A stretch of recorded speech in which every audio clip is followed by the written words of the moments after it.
نروح الى ثاني الكراتين من شركة ديرما. طبعا هذه تابعة لشركة شاومي ومعروفة تعطيك كواليتي ولا اروع وسعر مجنون.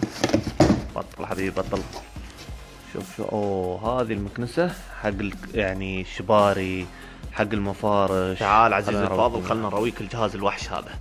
طبعا لا تحاتي الواير ما شاء الله شطوله فلا تحاتي. اضغط هني اسمع الوحش اسمع. شوف طبعا طلعت الاضاءة هني قدام مش تحت. هذه اضاءة اليو في. هذه مرة تدلك الجراثيم. تضغط كذي ها.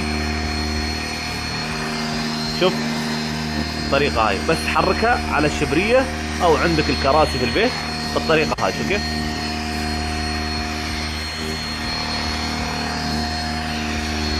بعد ما اخلص اوكي براويكم الوساخة اللي تطلعها المكنسة هذه. اوكي هاي الحين نمشيها هني على الكرسي هذا على المخاد بعد ما عندك مشكلة.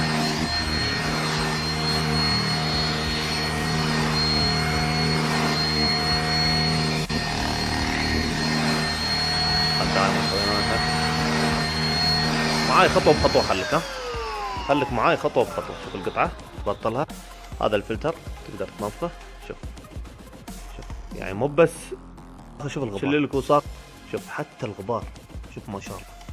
ها بس شغل سريع. شوف الغبار كيف طلع من الكرسي.